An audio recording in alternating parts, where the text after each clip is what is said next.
Of course I have passion for my 49ers. I am not going to back down on this one. Sometimes I go extra hard just to prove my point. No, you don't get to have it both ways.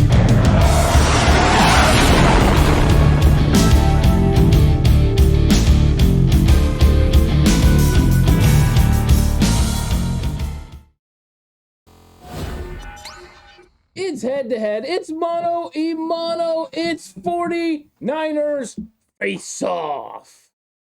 Bang, baby. Look, these guys are ready. I'm ready. I know I'm ready. Yeah, we got Alex right up there. We got JHill. What right the down here. hell was that? What the hell was that? Are you talking about the intro, the 49ers game? You got to be more specific. all of with the your above, L's. but mostly the game, though. Oh, the intro was glorious, my guy. How dare you? How dare you? Just don't throw a flag on me for that. I'm just extremely bitter just in general. Bang, bang. Bang. Niner gang or Cactus Jack? Just bang, bang. Just bang, bang. Just bang, bang. Necessary for Aaron. Colt McCoy. Oh, Texas. Oh. Texas. is. I said this during the live. Texas is just happy one of their guys is actually good. That's true. That's man. not They wrong. started off the year great. Now They're not good. They are not good. They are pretty bad. Okay, so we got the coin toss. Coin You called toss. it last time. I did. Alex, you get to call it this time. What is your call, sir? I will take tails. Give me that tails, please. Sales never fails, bros. It's heads, Don't- unfortunately. So this time. So Jay, Few what do you times in want to the show, do? actually. You want the first question? You want to defer? Let's attack.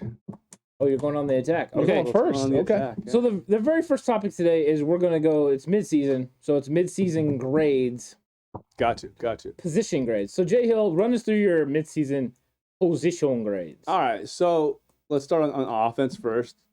Quarterbacks, I'm gonna go C plus, Did you have to look at your notes to really figure No. that out? No. maybe potentially B minus. I know they both had moments where they looked very good, and then they've had some plays where we just kind of scratch our head, and I pull out what few hairs on top of my head I have left. Oh, I'm glad you said it. The more hair you lose, the more head you. Man, I get it. That sounds like I get it. I get it because as the hair goes, the more of your head is exposed. You go from a 4-head to a 5-head to a 6-head. Whatever yours is right now. Say it's a solid fiber. I like it. Fair. Running backs. Obviously, I had some injuries.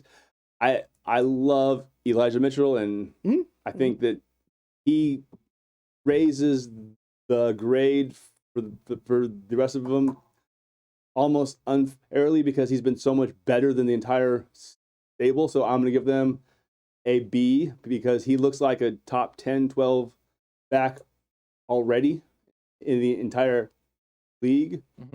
He's explosive, and he proved yesterday that he can actually catch the ball. So I want to see less of Hasty on third down and just keep him out there as much as possible. Okay. He's more dynamic. He's more elusive. Okay. He might not be the best pass blocker yet, but if you give him space, he's very, very dynamic. Okay. The tight end room, obviously, if we have 8 games of Kittle, it be a B plus, A minus, since he missed 4. I'm going to give him a C plus. I think that we all saw yesterday that when he's on the field, our entire offense is a lot more dangerous. So that's good. It was good to see him actually back there. Offensive line, left side, I'd give them B plus. You're gonna split the B plus for the wait. The left side gets a B plus. I kind of like that you split it. By the way, They get a B plus. Trent's been great. What? Lincoln Tomlinson's been great. How many pressures has Lincoln Tomlinson given up this year? They've both been great. So why is the left side a B plus? Oh, you think it should be higher? 100%. that's what he's saying. Lincoln Tomlinson, I believe, ranks out to like in your PFF rankings, Jason, 11th in the league. Yeah, he's up there really high too. Yeah. So I mean, B plus, A minus. That's Okay. fine. That's fine. Well, at least the scale slid. Yeah. it slid up though. Yeah, very true. A slide is still a slide, my guy. Alex Mack, B minus ish in there. Right side, dear God. Oh, if I have to watch Brunskill and McGlinchey try and do anything else. Well, what about Tom Compton? You forget about that. You forgot about Tom Compton today, my guy. The thing with Tom Compton is, anybody who knows California knows that you don't want to ever be in Compton. I don't ever want to see Tom Compton on the field for the exact same reason. It's very scary. I see what he did. Very dangerous. Lives are at risk when Tom Compton's on the field. And that'd be the lives of Jimmy G or Trey if he's out there, or Elijah. Just people. I like this analogy. Thank you. It's a good one, right? Man, he's He dangerous. does do drive-by blocks. Except he misses those too often. Even there. That's why you're not supposed to drive by block. You're supposed to actually just block. But supposed to actually be in the right area. It's true. Right side, I'd give them a C minus at best, but probably more along the lines of a D plus. That's what I was expecting you to go with. Yeah, a sliding scale down. that too, but the D plus. Yeah. I thought he would lead off with the D plus. Yeah. And maybe slide down to a D. Yeah. Okay. So we do wide receivers. Much like Elijah Mitchell, I feel like one guy will put the grade much higher than it probably deserves, because except for the last 2 games, Ayuk's been in and out of the doghouse for whatever 10,000 reasons that have been out there in the Very good reasons, Jay. Yeah, we'll see about that. Really? Yeah. Really? We'll see about I'll that? tell you something off air that'll blow your mind, man. Okay. There you go. Thank you, John Gruden. I'm not a racist. Yeah. Bruce Allen and you are really good buddies. Not me. No, that's true. I definitely don't know Bruce Allen. No, nobody in this situation here. little- Yeah, no. The culture here is actually really good. In fact, I don't think the culture here is actually really good. It's not like the Washington I football actually team. don't know anyone named Bruce, and I never send emails. Also true. I mean, who sends? If you receive an email on the 49ers cutback, most of the time I do send it's from moi. emails to Alex. That's it. But that's from your personal email account. Yeah, and that Alex or that other Alex guy? No, that's Alex. Okay. That Alex guy, and they're usually thumbnails. They are thumbnails always. Nice. Yeah. And it says here. Like thumbnails for YouTube videos, not actual thumbnails. Yeah, Oh, good. Okay, thanks. Yeah, so if I get in trouble, all those messages will say here. True. They do say here on it. That's it. The clarification. I just want to make sure we're on point here. We're clarifying on the point. All right, go ahead. I'm curious about your You grades. guys did a great job of breaking down the emails. The process, it's important. Everyone always wants an inside look at the 49ers That's cutback. transparency, Jason. That's something the NFL should learn from. Yeah. Oh, they should. Right here. Man, that's a whole different topic. But But wide receivers, you said Debo elevates the room, right? because he's been not only Pro Bowl caliber almost, he's up in the All Pro type I like it. Yeah. range this year. I like it. I'd give them an A minus because he's been so good. Now, if we take out Debo and we just go the other guys, then we're looking at a low C, Interesting. really. But he's been that good. I mean, he's been just amazing. Now, if we go on the other side of the ball, No. Let's slow the roll here. Let me get my offensive in first. Let's compare I think offenses. that's a good idea. Let's compare offenses before we get too far ahead of ourselves here, Jason. Because by the time you get through all your defense, everyone's going to forget what your offensive grades were anyway. Because they're just going to be nonsensical. So it's fine. Well, I don't know. They're all sliding, so it could be. It's going to be just hard to remember where everything's at. Look. Oh, I remember them. I treasure them. you should. Quarterback play. They're gold. You said yours was what? Yours was what again for the quarterback play? It was a B minus? B? It was a B minus. plus, A minus, I thought. No, quarterback was B, okay. Was C plus, B minus. Oh, you're Okay. right. It was running back. It was running back that was a little bit higher. Sorry. Okay, so quarterback room for me is going to be a B minus. There's been injuries with Jimmy Garoppolo that hasn't helped. The inconsistent play from the quarterback play from both Jimmy Garoppolo and Trey Lance hasn't helped. However, we have seen 3 pretty solid games from Jimmy Garoppolo, whether that was week 1 against the Lions, last week against the Bears, and this last game against the Arizona Cardinals that were pretty solid, fantastic. And yes, folks, Jimmy was really good yesterday. 100%. Deal with it.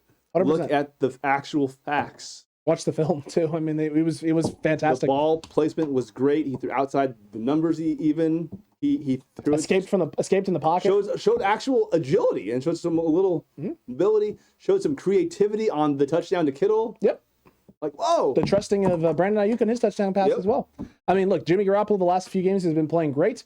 That actually helps the grade and gets them into that solid B- category, B category for me. I think I'm probably more towards a B than I am a B-. The missed receivers against the Colts and the missed receivers against the first time against Arizona over Trey Lance bring that game down a little bit. The Seahawks drive, the Seahawks game was a little up and down as well. But I'd say solidly they've been playing at about a B. The Eagles game wasn't great. If the last two games for Jimmy Garoppolo had been more consistent throughout the season, we'd be closer towards an A, kind of that A range. So that is what it is there. The running back room you had pretty high. I don't have it there at all. It's a C. Elijah Mitchell is the only bright spot. Raheem Mostert injury, terrible for this team. Jeff Wilson injury, terrible for this team. JaMychal Hasty injury, terrible for this team. We were running with Trey Sermon, who we were afraid to hand the ball off to, Jaquez Patrick and Trenton Cannon there for a little bit. The running back room, other than Elijah Mitchell, has been hot garbage up to this point. Yes, Elijah Mitchell has done a really, really fantastic job, and I agree with you, Jason. He's putting himself in the category of top 10 running back in the NFL right now. He's definitely doing the things necessary to show that he can be a dynamic running back in the football league, bust off big runs. But the rest of that room has not carried its weight at all whatsoever. It's a C. It's a solid C. Elijah Mitchell elevates it. Everyone else has been underperforming, or either has been underperforming or hasn't been healthy. So the grade can't be any higher than that for me, because as high as Elijah Mitchell takes the potential grade, everyone else around him has brought it down. Tight end room, C-. There's been no George Kittle. Up until the last few weeks, Charlie Warner hasn't done anything. Ross Dwelley hasn't done anything consistently. It's been almost barely passable at the tight end position. It's affected the run game. It's affected the pass game. When George Kittle's out there, this tight end room elevates towards being an A tight end room, because you're able to limit the things Ross Dwelley has to do and the things that Charlie Warner has to do. But without the people's tight end, this room is atrocious. It's not good. I will stick to this. This room or the 49ers tight end room. Okay. The 49ers tight end room has been atrocious. And look, here's the reality. I've been saying it since before the season started. I wanted another tight end. I wanted one more. Add some depth to this piece, to this room. I wanted another tight end as well. They didn't do it. And it shows. It's been a C- room at best this year. The O-line play, I'm not going to do. There probably is, Jay, but I'm not doing this while you're talking, my guy. My goodness gracious. You have no patience down there. Sip on your coffee from Starbucks. You freaking screw. I swear to God sometimes with this guy. I knew where you were going to. The O-line, you did. I don't even know how you guys slapped hands there. Slapped hands, that's crazy. Look, the O-line play, I'm not going to break it into two sides. Obviously, the left side's played phenomenal. Obviously, the right side has struggled. It's a solid C for me with the O-line play. I'm not willing to go any lower than that. I'm not willing to go any higher. It balances out. The left side's played great. The right side's played terrible. Are you going A and F?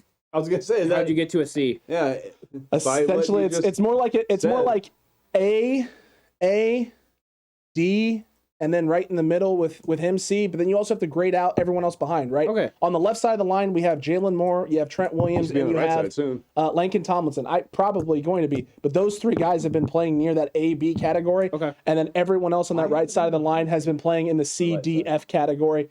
And Alex Mack has hovered in the middle. Yeah, so Jason's asking why Jalen Moore hasn't been practicing on the right side. I believe if he was an actual swing tackle, Jason, they would have been practicing both ways.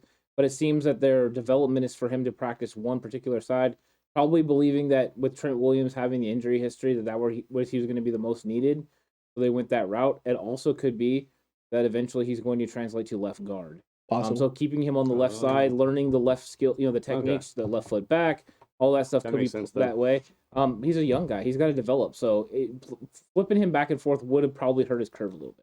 Just a little bit. But he's been playing great. The right side, anyone on that right side, dealing with that right side, not good. Not great. From Colton McKivitz in training camp to Aaron Banks as well, to Tom Compton, to McGlinchey's up and down this, and Daniel Brunskill's up and down this. Not solid. Wide receiver room, you gave them an A-? Yeah, because of Debo. Yeah. No. It's a B-. Didn't you say? I think you said everyone else was like a C- or something like that. It's a B-. I'm not willing to give Brandon Ayuk a pass for the early portion of the season. Interesting. He wasn't doing what he was supposed to be doing. No, that was the problem. Was very he obvious. wasn't getting enough passes. Wait. That was the issue. He wasn't getting targeted? JHill, he wasn't open. How are you supposed to throw the ball to a guy who's not open? Touches. Get him just run See, I'm not in this boat with you. You can stay in your little, Kyle Shanahan was, not getting him the ball enough. Brandon Ayuk didn't do the things necessary to earn those opportunities to get touches. It isn't until recently that Brandon Ayuk has done what he's supposed to do day in, day out in practice, showing he's a member of this team, showing that he's on the development and on the path of being a professional athlete in the NFL. I'm all good with Brandon Ayuk not getting his touches and learning his lessons. He's done what he's needed to do since then. We're starting to see how quickly that has turned for Brandon Ayuk when he does things the right way. It's not just about doing things, it's about doing things the right way. And shout out to the new subscriber, Darwin Gonzalez there. But look. Welcome to the club. Yeah, absolutely. Debo Samuel, phenomenal, all pro. I agree with you 100%. Brandon Ayuk has been an absolute cluster F up until the last 2 weeks. I know, I censored myself there. All right, Trent Sherfield. Get on the field, training camp Jeez. to now, not doing anything. Mohamed Sanu has been, I guess, the most consistent out of everyone since then. He's had Jawan Jennings, great training camp. Cut him. Great training camp. Nothing since then. Jalen Hurd being hurt, not good for us. The wide receiver room has just been up and down. I'm not willing to go higher than a B-. When you're done, let me know. I'm done. I'm done. I do want to know why you want to cut Jawan Jennings. I don't like the fact that he can't get down the field. Like he ran what was it, a 4.7? 4.7, right? Yeah. I mean, unless it's a little screen pass, but even then, if we block it perfectly and he makes one guy miss, it's only going to be a 10 to 15 yard play at best because eventually he's going to get caught from behind. I honestly, for how big he is, I'd be okay if they moved him to like a tight end spot. But he would have to put on a tremendous amount of weight. A lot of weight. He's like 215 pounds, 220 pounds. He's going to have to put on, what, 20, 30 pounds? Right, Jordan Matthews got up over 230 pounds. And didn't last long enough either. But no, I'm just saying, like, he would, like, that's a serious, like, change, right? 25, he would have to 30 learn how to pounds, block, yeah. to play inline at tight end. It's not an easy transition Right. going from wide receiver to tight end. But he doesn't fit as a wide receiver. I mean, he's too slow. Like, Speed's an issue. Yeah, definitely is an issue with him. Like, he can turn a well-schemed, well-blocked 50-yard play into a 12-yard gain. Like, that's not the kind of stuff that this team needs. Is there not a place for that on this team, though? Who would you replace him with? Odell Beckham. Okay. Oh, goodness. Well, that's a nice. That's nice. We'll get actually, no. Why don't we just segue to it now? Yeah. We can get back to the position, Grace. Yeah, Get back to the defense. So, Jason, you bring up Odell Beckham Jr. Now, you went first, so you want to go first on this? Let's just let Jason go ahead and go first. Okay. He's brought it so up. you want Odell Beckham. Would you claim him off waivers? How would you do this? Take the 7.8 mil hit. Is it 7.8 or is it 7.5? I thought I seen Schefter say 7.5. I've seen 7.9. I've seen 7.8 and 7.5. So we'll just say a little under 8 million. Just under 8, yeah. Sounds good. Fair. I wouldn't take that hit, but I would heavily pursue him on Tuesday or Wednesday when he clears waivers. Do you think he will? Yes. Yeah, I don't think I think because of his supposed attitude issues that even though people who have played with him say that he never had those, but that's the different story. I don't think a team that is in that top 10 or top 12 teams in front of us. I'm not going to lie to you, Jason. I think that kicking net in New York would completely disagree with you. Yeah, agreed. Kicking nets all over the league. Josh right Norman now would also disagree with you.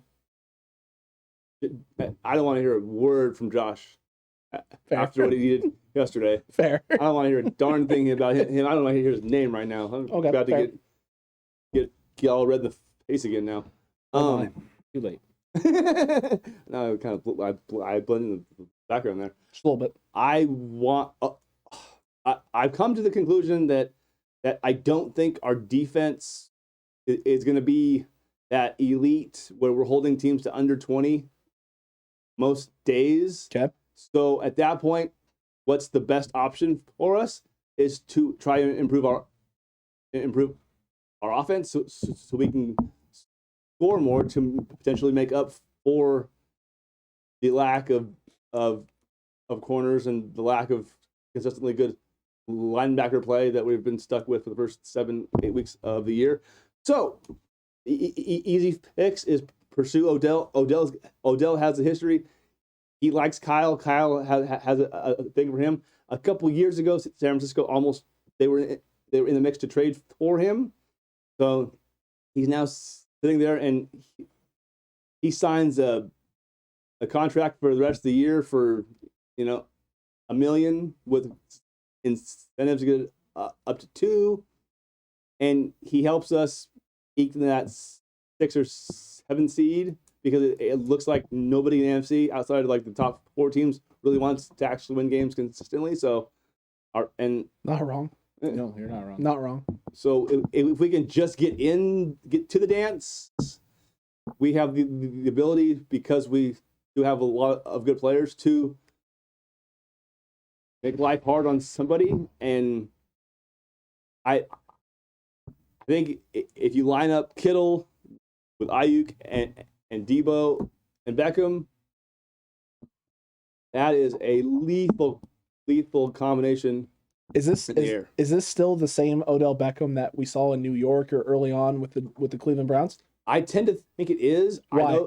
I know he's coming off the ACL, but I was watching some television and they were talking about his. Who is they? Huh? Who's they? Who is they? It was on Colin Cowherd's show. Ah, okay. He was talking to a scout, and the scouts was showing video. His route running is still very good. Okay. His change of direction is still very good. Okay. Is it as good as it was 4 years ago? No, but is it better than a lot of starting receivers still? Absolutely. How do you know that? Have you compared it? Have you watched That's it? what the guy was. That's what the guy had done. Oh, so did the guy bring film to show how his routes running was better than other people's? Yes. Other starters? Yes. Who other starter film did he put up there? He put up several other receivers in the AFC. So he had. See, I didn't watch this, and here's the thing. Here's the problem I have with national media, right? You have a time frame. You have a time frame to put all this in. So what you're going to do, right, is you're going to handpick the clips that you want to show, and you're going to avoid the clips that you don't want to show. Right. That's okay. So media politics. Great. That's fine. So there are times where Odell Beckham is running solid routes and clean and getting open in space, and maybe isn't getting the football. Right. That's fine. That's fair. What about the other 80-90% of the plays that he's out there in space running routes? Is he winning on all of those? Because look, I can handpick some clips from early in the season where Brandon Ayuk was winning routes and then come out and say, right, Kyle Shanahan just doesn't want to get this kid the football. Jimmy Garoppolo just doesn't want to get this kid the football. He's open. See, he's open here. We just don't throw it to him and give absolutely no context whatsoever to what's going on. Right. I have a very hard time believing that Odell Beckham right now is the same guy that we have seen, Odell Beckham of the past with the flashy plays and the incredible warm-up catches and, him consistently winning. And, Odell maybe he doesn't have to win consistently, but he can better than a lot of guys, though. Really? Because I think we're seeing Odell Beckham at 80% right now, and he's averaging like 40 yards a game. That's with Baker as the quarterback. And in the AFC alone. But is he open? I don't believe that he's truly open. I mean, his dad posting one clip, to me just means that you're upset. You're upset because you feel your son should be getting more looks, and when he does win or is open, he's not getting the football. Maybe there's a reason Baker isn't going to Odell Beckham. Maybe it's because when Baker's turning to look for Odell in crucial times and situations, Odell doesn't win.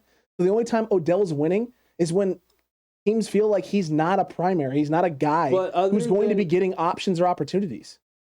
So if he's only winning in the passing game, they don't have much.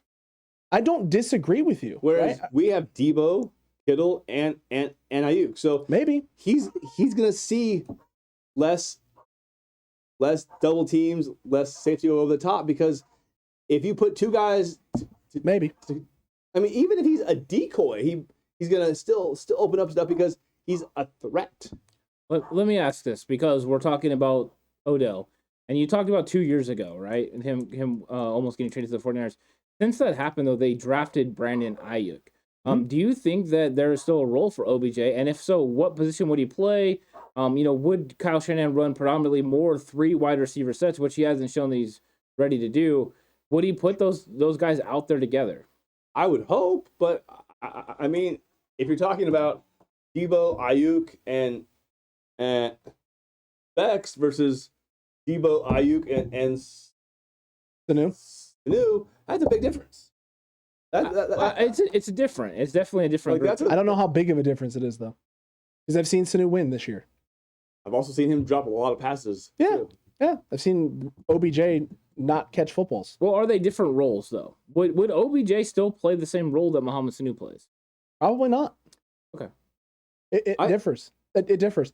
Here's my big problem with this is that if you don't claim them off waivers, I'm not 100% convinced that you're not going to have a team like Seattle who feels the same way the 49ers do about their defense. That maybe their defense isn't going to be able to team that can carry them, that maybe has a little bit more cap space that's going to be willing to eat that money. You gonna tell me the Dolphins wouldn't potentially eat that money as well to try and get him in over there and bring him in and add him into their wide receiving core where they've had depleted injuries at wide receiver? I feel that there's a team out there. 2-7 though. I mean, they're not going to do. Not okay. I mean, look, yeah, but 49ers are 3-5. We're a game ahead. I mean, if we're being, they're probably farther out of it than we are because the NFC West. The NFC is mucked up. Correct. It's either really good or everyone's average. True. So the problem with Odell is I'm not 100% convinced that he won't clear waivers. Now, does he have the ability to just basically say I'm not playing for you? Sorry. So he could do that, right? Is that a good look? Do you want that on your football team? Does he care though? I don't know if he does. But I know Kyle Shanahan does. I know they care about character. He does. I think he's a big city, bright lights kind of guy. Like, he's not a Cleveland punch my time clock guy. What about LA then? The Rams. If he goes to the Rams, they are deadly hard to beat. They're already hard to beat. They're already good. I know, that's what I mean. I'm just saying, because you said big city, bright lights. San Francisco's, gosh, Santa Clara, but Great America. Big city, big roller coaster. Big parking lot. New York, Chicago, like he's a prime time name in the headlights kind of guy. He's not a Cleveland.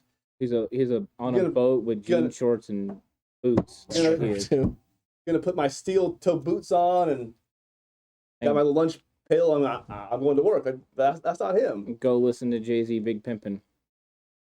Look, all I'm saying is with the Odell Beckham stuff, man, I'm not sold on this. I haven't seen enough when I have tried to watch films with no other OBJ. Alternative to get the team better though. Okay, let's bring it like this. Alex, do you think Odell Beckham is an upgrade over Muhammad? I'm not convinced. I can't say that with certainty. Would you rather have him than Juwan Jennings? OBJ than Juwan Jennings? Yeah. Yes. Because, Juwan Jennings would be the guy that would be gone. Yeah. Moving down the bench. Yes. I would rather have OBJ than Juwan Jennings. So it would improve the room. It would improve the room, but you're improving the back end of the room. Do you want to spend... You don't think he would be wide receiver 3 over Mohamed Sanu? I think he might be. But in 2 weeks, can I say that with certainty? I don't know. Okay. I don't know if I can say it with certainty. And Jason, I think he would be? Yes, but I can't say it with certainty. Jason, is he still fast? Yeah. I I haven't watched a lot of Cleveland, but he doesn't seem like he's got that separation that he used to have. But you're pretty up on him. Do you think he's still fast enough to stretch the field? They're calling the game to protect Baker's ability too. Like, they don't want. Yesterday was his first pass over 40 air yards all year. Okay. Is that because the guy that's been playing in front of Donovan Peoples-Jones has been OBJ and it's been keeping the offense back? Or is that because Baker can't make the throw? It's because Stefanski has zero trust in Baker. Okay. Zero. Okay. They haven't offered him an extension yet. And think back like 3-4 weeks ago, the game against the Chargers, all they needed to do was get a couple first downs and late in the game on third and mediums, they hand the ball off because they don't trust, or you have two of the better running backs in football. Stefanski and their GM did not draft him. They don't want him. That is true. Like they've shown no intention to sign him. So I mean, Don't be shocked, people, if Jimmy could be a potential upgrade for the Browns even. well, I mean, Stefanski did have success with Kirk Cousins. Yep. and Jimmy's Same tree. and adjacent. Same tree. Isn't adjacent with a quicker release. True. Not as strong an arm though. I No. mean, Cousins has a stronger arm. Yes, he does have a stronger arm. There are That's differences. interesting though. It is. I mean, I guess we'll see. I guess we'll see. But my point is I see that happen yesterday with Donovan Peoples-Jones, and I'm sitting there going, all right, well, is it Stefanski? Is it Baker? Or is it OBJ? Someone in that tree, right? Someone in that tree is the problem. There, someone is. A piece got removed, and we finally saw them taking some shots downfield. So, I mean, you have to ask the question: is it the piece, the coach, or the quarterback? It's one of the three, Or all the three. or a combination of all three. And then, oh man, you're in big trouble. You're in big trouble if you're Cleveland and it's all three. So, yay or nay on OBJ officially if he passes waivers? If he passes waivers, And he's willing to come to San Francisco on a cheap escalator contract. yay.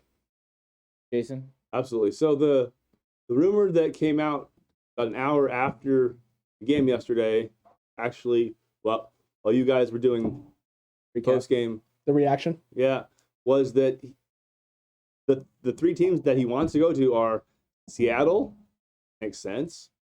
New Orleans, he went to New Orleans High School and LSU. He's a Louisiana boy through and through. Is he going to want to play with the quarterback? Trevor situation? Simeon and my cousin? No, probably not.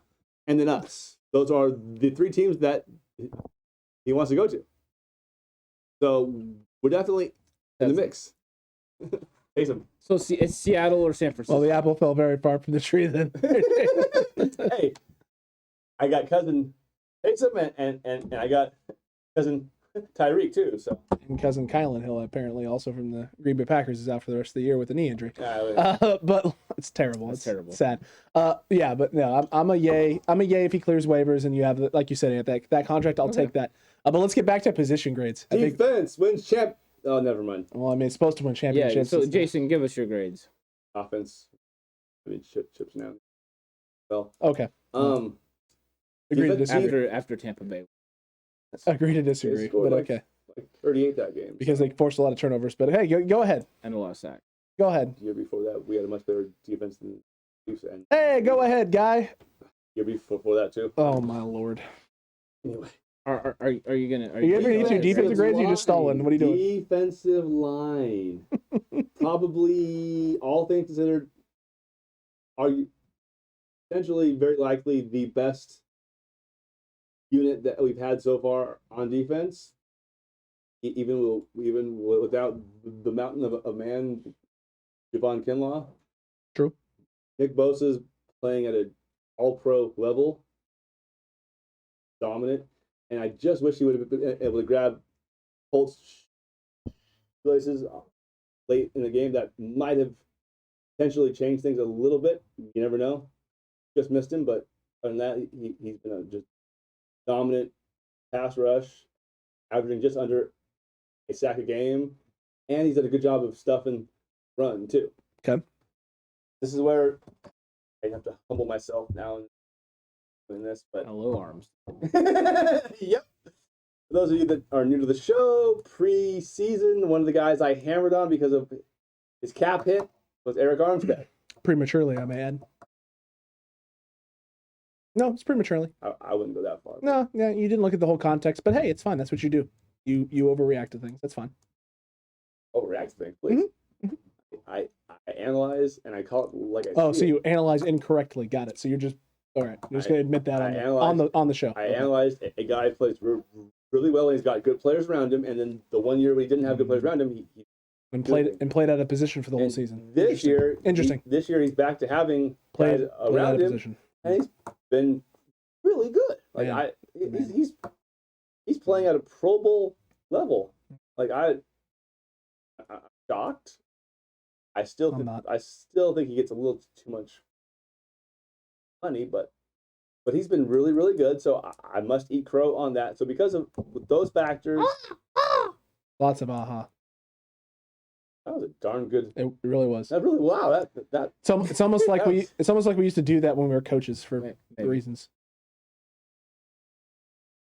No, you don't know about that one. It's fine. It's fine. Okay. D-line grade, A-. Ooh, okay. All right. And if D Ford can get healthy, I think in the second half that will actually go up to an A. I really like how they've done through some injuries, ups and downs, but they've been our defense's best of the 3 levels. Linebacking core. Oh boy. They just I don't know, man.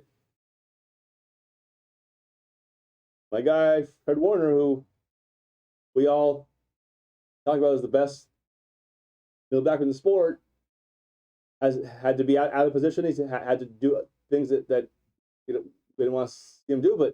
But my God, you got the ball right in your stomach, in your hand, guy. Pick the fumble up. I thought he was going to do a swear there. I know too. It almost would have been warranted, right? Almost. I did when I saw that replay. I absolutely did. But now that we're on, I can't. But That's true. Well done, Jason. Thank you. now not having but Keep holding people. I will cut them some slack because not having Dre Greenlaw has been an issue. But I'm still going to give them a C-. Yeah. Right? So you saw the film of Flanagan Falls.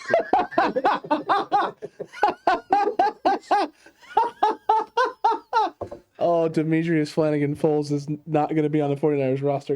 He's good at special teams. He's really good at special That's teams. where he needs to stay. He's not very good as a linebacker. He needs to stay on special teams. Oh, my. Defensive backfield.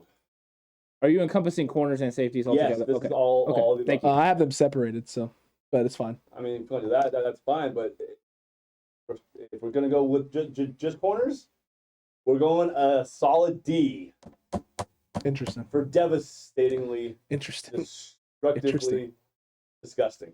A lot of D's. That's a lot of D's. That's triple D's. Triple D. Yeah. Safeties, I think we've been better. I'll give them a C+. I do like it more when Jimmy and Jaquaski are out on the field, so Yeah.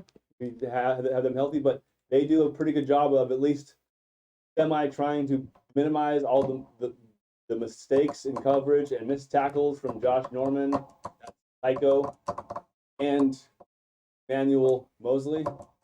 Blessed, dear God, having to say Emmanuel, him is just makes me want to pray to God all the time. Watching him out in space out there. Yeah. No ball skills.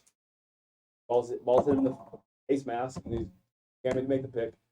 Yeah. Special teams, I would say probably the best player we've had all year would probably be our punter. Seems like he's a lock for Pro Bowl. I'll give him a legit A. Mm-hmm. Game, Joey's needs to slide right out of the league. I don't ever want to see him attempting a kick for us ever again. And even Bobby's been a little inconsistent this year as well. I'm going to give them a B-. Yeah. Coverage in special teams has been pretty good. I'll give them a C+.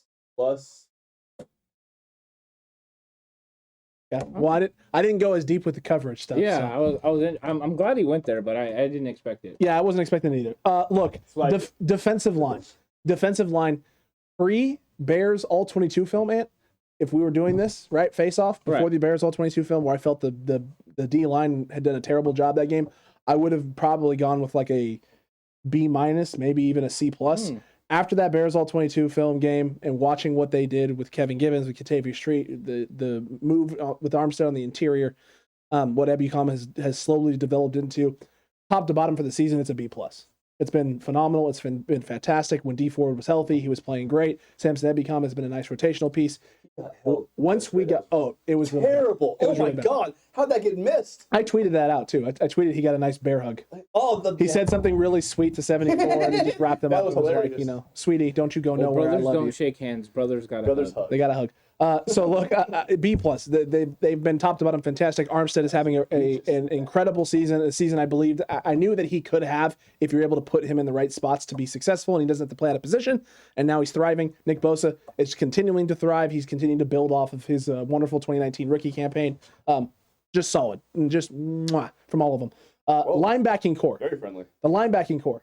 Fred has had a little bit of a down year, but some of it has been, Jason, I gave you some flack last week because you said, Fred was playing out of position. And I was like, oh, what are you talking about? And then we watched the film, and they were moving Fred around a lot against the Bears. I haven't seen him move around a lot other than that game. But Fred has struggled a little bit in terms of getting comfortable and getting his feel and just being in the right. It feels like he's pressing to do everything right now because he feels like he's got to do everything. And so he hasn't been able to play up to the standard and the what we think Fred can do and what Fred knows he can do. That's tough. Dre Greenlaw being out has hurt. Right. Marcel Harris is learning. He's done a serviceable job for a guy who's a first-year linebacker learning to play linebacker in this league. Azeez Al-Shaair has had moments, really great flashes and moments, and strung together great games. And then he does things like this week where he takes a step back and he took 2 steps back. I'll say a step back. And then he did the hokey pokey and he turned himself He did turn himself about. How much of that was because he put himself? He's just not a good linebacker, and how much of it was the scheme that he was asked to play in this week and the things they've been doing the last few weeks with the defense? I would say they put him in some bad situations. Yeah. That is definitely for sure. So I'm not willing to rag on him completely. However, what I'm not willing to do is sit here and go, hey, man, the linebacking core has been phenomenal this year. It's been average. It's been a C. That's where they are for me. Even with DFS play? I want to go lower, Ant, but I'm not willing to knock the steps and the progress that Azeez Al-Shaair has made at the behest of one really awful, no good, very handle. It's understandable. I was just asking. Listen, Demetrius Flanagan-Foles will not be on this roster next year. I will say that right now. You have said that right now. In fact, at the first half of the All-22 film, Ant was saying to cut him right now. That's true. It was really I do have a question for you. Okay. How bad are Michael Kendricks and Nathan Jerry? Really bad, dude. That they can't really beat out bad. If you can't beat out Demetrius Flanagan-Foles, you don't have it in the league anymore. It's time to go because Demetrius Flanagan-Foles will be lucky if he's on a roster going forward. He's bad. He's bad. Yeah, that might be so the best bad. question you've asked all year, actually. That's solid. Not wrong, Ant. That is solid. Not wrong. They were bad. Hey, anyone that's worried about Aaron Banks, right? If you're worried about Aaron Banks' development or Jalen Moore's development, if they can't play over Brunskill, be really worried about Michael Kendricks getting cut, Nathan Jerry, Tyrell Adams getting moved off of this roster instead of Demetrius Flanagan-Foles. Yeah, if I'm Tyrell Adams watching film, I'm just going, I could do that. like, what is this? You got to, at some point... K'Waun Williams is a better linebacker option for the 49ers than Demetrius Flanagan-Foles. Do you think the coach just looked at Demetrius Flanagan-Foles at some point and was just like, you have to do something, okay? you're doing nothing. Do something. Move. But you're just standing there, bro. Okay, see, that's too much. Now you got to do everything he does is like the wrong thing, though. Like, it really is. I would rather him he has no sense. I'd rather him do the wrong thing going downhill full speed, or moving backwards. Yeah. He literally has to be a guy where it's just like, you just go straight upfield and just either hit the quarterback or if it's a handoff, then tackling. Well, they did. When they put him on the line of scrimmage, Jason, better. in the second half, he was there for the boot and that kind of thing. He was at least doing something. But they literally moved Fred Warner to outside linebacker to put him inside to disguise him because, I mean, he looked lost. He really did. It was probably one of the worst films that I've watched of a linebacker in a long time. In the NFL? Him all right. In the NFL. I have to say in the NFL because he looked like one of the high school kids I used to coach. Yeah. It was pretty bad. Huh? Wasn't that good? No, I don't know, Jason. That last year, maybe somebody on like the not good Thunder back in the day, maybe. No, they were too good for that. No, they were way too good for that, man. Junior Flames would have been way too good then. So yeah, Junior Flames also was pretty good. Listen, Empire team was DBs. Yes. Okay. Douchebags. Ooh. No. And are you splitting it up 2 corners and safeties? I'm gonna go corners and safeties. I'm ready so for this. The corners. That'd be good. C Let's hear it. minus. Come on. It's a C minus. Come on. It's a C minus. Go lower than that, please. No, we can't go lower than that. You can't easily. No, you can't. Open your mouth really and just can't. say it. You can't. Listen, I can say it, but it wouldn't be the truth. Yes, it would be. It wouldn't be the truth. No. Listen, it's been penalties that have extended. It's been penalties. No, it's been penalties that have been extending the drives, and it's the same opinion. It's the same opinion that I had, Jason. It's not a sliding scale of opinions. This is wrong. The defensive pass interference calls have been the big problem, but other than that, they've been in pretty good situations for the most part, with the exception of the last 2 weeks. The last 2 weeks have been really, really bad, and I don't necessarily put that on the DBs so much as I put that on the scheme. Now, you can say the coach is changing the scheme because the DBs have been getting all these penalties. That's fine. That's totally fine. But you can't then torpedo the rest of the defense to hide, one potential concern or weakness that you have. It's a big weakness. Focus on a coaching point. Do something different. Change up how you're teaching it. Change up how you're working on it in practice. You got to look at your process and change something about your process. Maybe that's what they've been doing, and they're just trying to bide time. That's all I can think of at this point. Is they're trying to bide. There's no one coming back. No, buy time in terms of their coaching point, giving them a couple of weeks to go get Stephon Gilmore, for God's sakes. They're giving them a couple of weeks to reteach coaching points, work on a different technique or a new philosophy or ideology to get themselves in a better position. I don't know. I really don't know. But the DB play hasn't been the worst part about the defense, but it also hasn't helped the defense. That's for sure. Let me ask you this. Since we're one of the worst teams in creating turnovers, and Josh has one pick, right? Yes. Mm-hmm. Emmanuel's got none. Correct. My boy Kaywan's got none. Correct. Brett didn't really have a chance to get one. Correct. How many guys in the league have interceptions? A lot. How many DBs? A lot. How many starting defensive backs in the league have interceptions? I bet over at least 50% of them. Okay, I mean, you pull up the number, you pull up the stat, and then bring it in. All right, but so next week when I do that, and it shows you how bad our DBs are at getting, it'll still be a C minus. It'll still be a C minus. How does that not go lower? It'll still be a C minus. Because the C minus is factored into the fact that they're not creating turnovers. They can't catch interceptions thrown right to them. It's embarrassing. Okay, they're not wide receivers. But the reason the DBs play DB, bro. It's a cliche and it's true, but that's why Jamal Agnew is now playing wide receiver for the Jacksonville Jaguars, and why Jamal Adams plays defensive end for the Seahawks. There you go.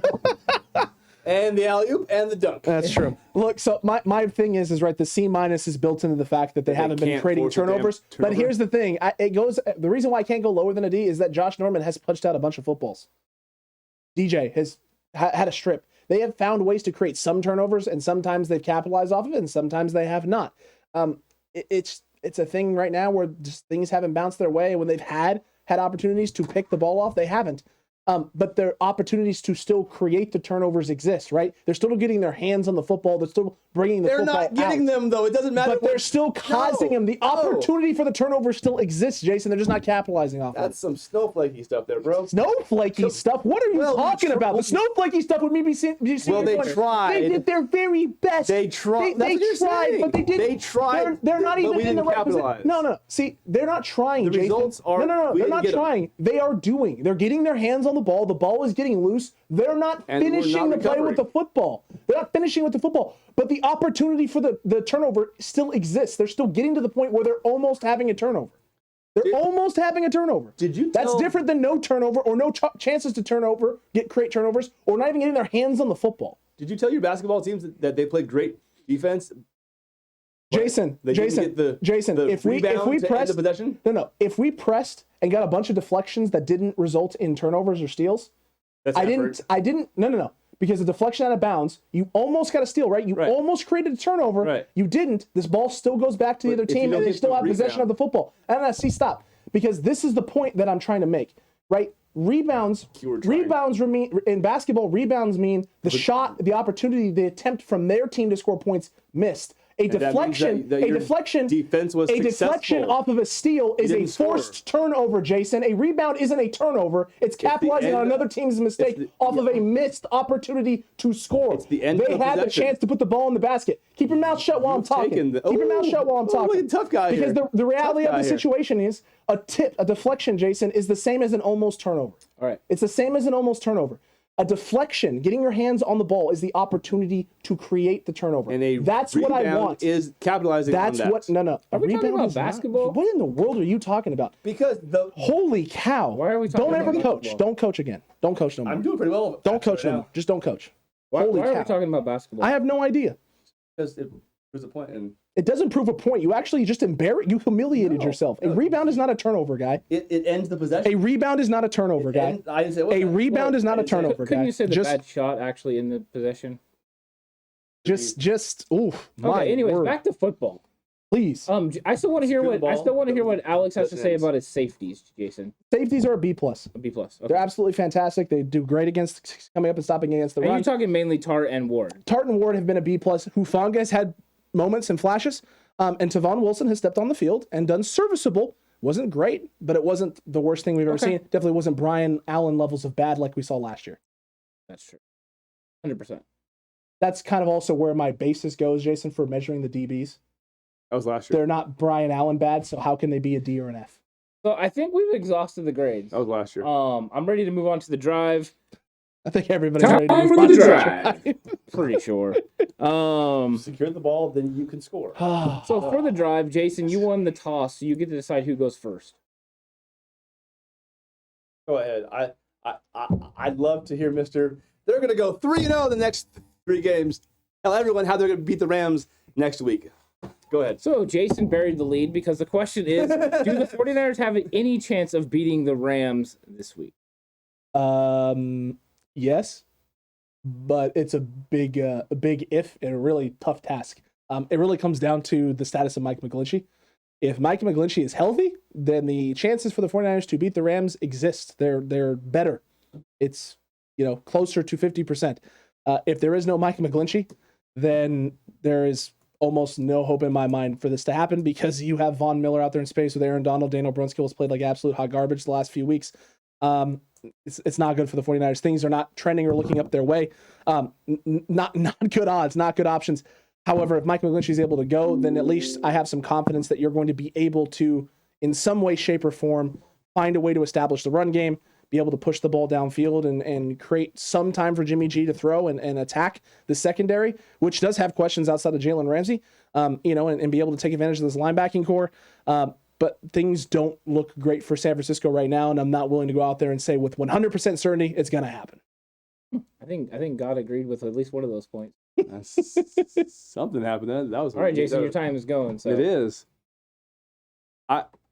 I can't wait to see what the line comes out as. I would guess this is going to be a 8.5 to 9.5 point spread for the Rams. There's about a 20% chance that San Francisco can actually win this game, at best.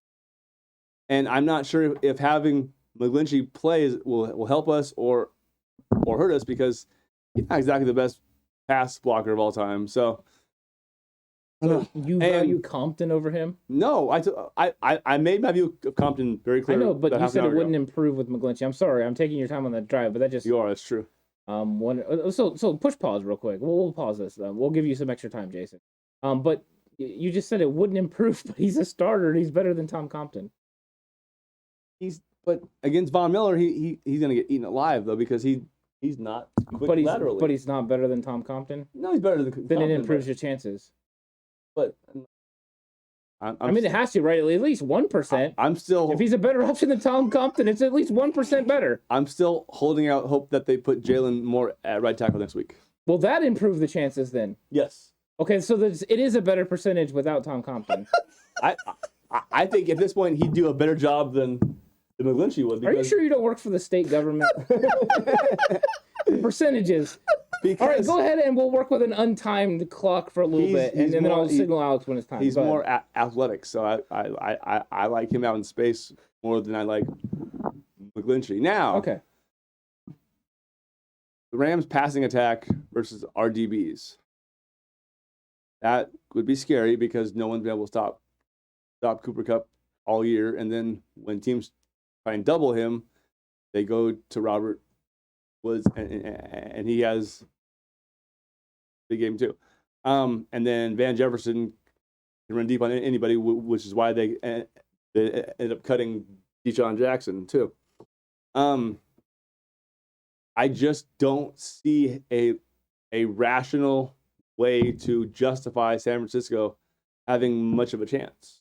I really just don't. Like I'm sorry, but I know that for years he's had success against McVay, but that was with Jared Goff, not Matt Stafford. Hey, let me ask you something, Jason. Go ahead. Coming into the Monday night game, did Tennessee have any chance with no Derrick Henry and a limited Ryan Tannehill? I mean, the Bills also lost to I'm aware, but the Jaguars. would you put the odds for Tennessee roughly around the same as San Francisco with no Derrick Henry? Yeah, I mean, so my point is this, right? I'm not willing to say right now with certainty anything other than it's tough. If you have no McGlinchey, it's tough. It's already gonna be tough. If you have a Mike McGlinchey out there, your chances are better or closer to being 50-50. At least 21%. What about what unit does San Francisco have that is better than that same unit on the Rams? Wide receivers might be probably toss up, but now if we had Tight end, if we had Odell, then that would be a different story. But tight end, okay. Offensive line, no. Quarterback, no. You think they're What about healthy linebackers? Yeah, If Dre Greenlaw's back, linebacker. I would immediately put our linebackers ahead of theirs. That would help. But D-line and secondary, maybe D-line's a toss-up. Maybe. what about running back if Henderson is hurt? That too. Because he got hurt He did get hurt Monday or Sunday. Excuse me, yeah. Sunday night. Yeah, I would. What about head coach? Who are you going with, Kyle Shanahan or Sean McVay? Right now, I go with McVay. Better hair? I mean, absolutely. But no, I see, and this is something I was thinking too. Is something just seems to be missing with San Francisco. You're in the Frank boat. Who? What? Frank from chat. Frank from the he Cutback crew. He said something. He feels like something's missing. There, and I don't want to sit there and say, oh, they're not playing with passion, because that's all relative that you can't necessarily see on TV. So it's to say that they don't care or that kind of stuff, I would say that, but it feels like there's something off from the staff to the players, from certain players to certain players. I don't know what it is, but I don't see. It's hard to explain, but Want me to put a bow on it for you? It's called execution. That's what's off. If they execute, it looks good, and they flow down the field. They don't even have third down. And when they don't execute, it looks off. But when they don't execute, though, they don't look like they necessarily have a plan for something else, or that like it's like they're so shocked that it didn't work that they don't know what to do. What next. Like, for instance, with the offense, what part didn't look like it worked? No, well, not offense. No, the offense yesterday was fine. I mean, the defense is poor scheme. They decided that they're not going to get beat deep with defensive pass interference, and they're going to allow them to catch the ball under the middle. And I think part of it underneath. I feel like part of it right now is they're putting the onus. They know the defense is limited, and they're putting the onus on the offense to score points. And that's why they're playing that way. I think the defense isn't limited. I think they thought they could get away with going against a backup quarterback. The same way they did Justin Fields. They didn't think Colt McCoy was a better, version because he can't run, and they took the same chances, and Colt McCoy beat him. It was a faulty plan. It was a faulty plan last week, and they got by with it. This week it was a faulty plan, and they didn't. If they run that same plan next week, Stafford's going to hang 40 on them. Yeah, call the butcher because they're going to get carved up. It's true. That's true. But that's the end of the drive. That's the end of this episode of Face Off. It's got 21% chance the 49ers win. That's from Jason. From Jason. I'll put the odds at 50. Watch that Vegas 50 line, man. I'll be completely interested because I'm a huge bettor. He's a big gambler. It could bet in fantasy. It could be 10. Maybe. Ooh. If it's 10, I'm in. I'm going. He'll go with it. Yeah. He'll go with it. But Cutback crew, let us know who you thought won down below, whether it was myself, right here, this gentleman. Whoa. That sexy gentleman down there in the coat. I know that we bicker at each other sometimes, but it's all love. Rebounds. It's all appreciative of this 49ers team and just having different viewpoints on maybe how the 49ers look or pan out and what a rebound is in basketball. But hey, it's fine. It's totally fine. I definitely won after last week. Everything I said was going to happen happened. It's true. That's true. Actually. You're not wrong. You're welcome. I didn't engage in this one, but I did enjoy Jason's math about percentages. So that was fun. It was a spirited debate. It was interesting. I heard a lot of good points.